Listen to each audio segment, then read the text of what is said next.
নমস্কার বন্ধুরা, আজকে আমি দেখাবো আপনাদেরকে মরিচ চিকেন।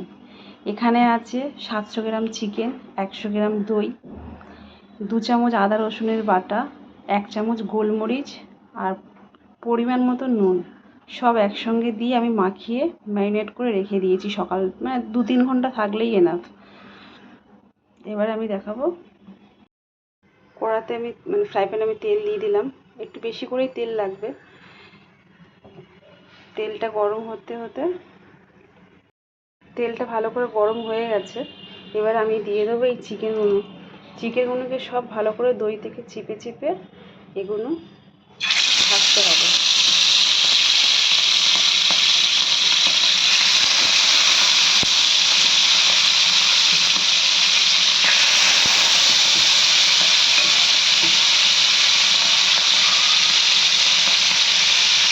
এগুলো হালকা বাদামি কালার হবে, তারপর আমি তুলে নেব।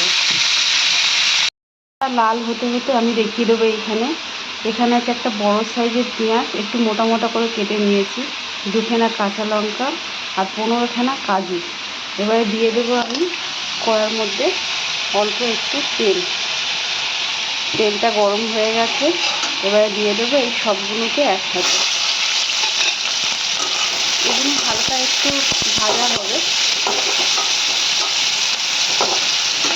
আর এখানে হচ্ছে চিকেনটা প্রায় লাল লাল কালারটা হয়েই এসছে, দেখতে পাচ্ছেন।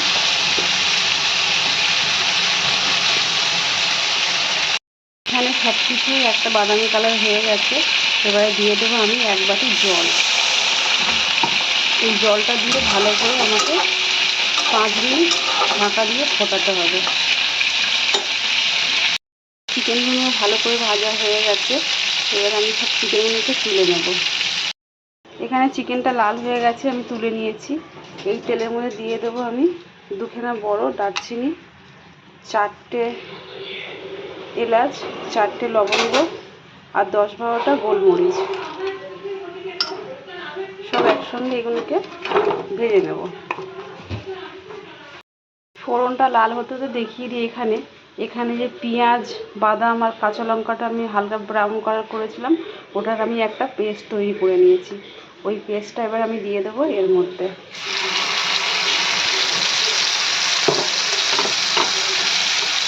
এটা কষাবার কোনো দরকার নেই, কেন অলরেডি এই মশলাটা ভাজা রয়েছে আমার।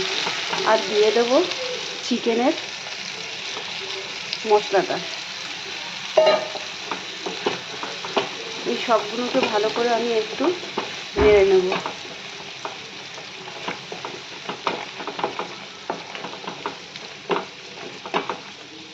সবগুলোকে নেড়ে নিয়েছি।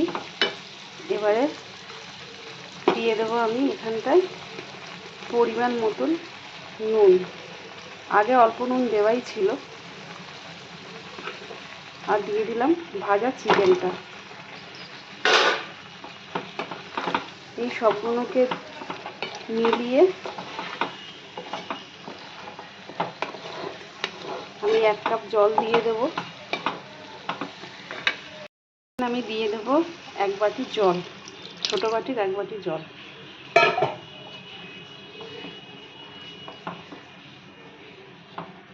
এটাকে এবার আমি ঢাকা দিয়ে 15 মিনিট রেখে দেবো চিকেনটা সেদ্ধ হওয়ার জন্য। অলরেডি হাফ সেদ্ধ হয়েই আছে, আরও কিছুটা সেদ্ধ হবে। চিকেনটা অর্ধেক হয়েই এসছে। আমি দিয়ে দেবো 1 চামচ চিনি আর দিয়ে দেবো অল্প পরিমাণে গরম মশলা। এগুলো দিয়ে নেড়ে ছেড়ে আবার একটু আমি ঢাকা দিয়ে দেবো। এখানে চিকেনটা ভালোভাবে সেদ্ধ হয়ে গেছে। আমি এবারে দিয়ে দেবো 1 চামচ আবার গোলমরিচের গুঁড়ো আর দিয়ে দেবো 2খানা গোটা কাঁচা লঙ্কা আর অল্প একটু ধনেপাতা কুচি। এগুলো সব নামাবার আগে দিলে গন্ধটা খুব সুন্দর হয় আর খেতেও খুব টেস্টি হয়। বন্ধুরা, আপনারা দেখতেই পাচ্ছেন আমার মরিচ চিকেন একদম কমপ্লিট। দেখতেও খুব সুন্দর কালার হয়েছে, খেতেও খুব টেস্টি হয়। আপনারা বাড়িতে বানিয়ে খেয়ে দেখবেন। এটা রুটি, পরোটা, নান, ভাত যা দিয়ে খেতে চাইবেন সব কিছু দিয়ে খাওয়া যায়। খুব ভালো লাগে। আচ্ছা, আমি এখানেই শেষ করছি। ধন্যবাদ।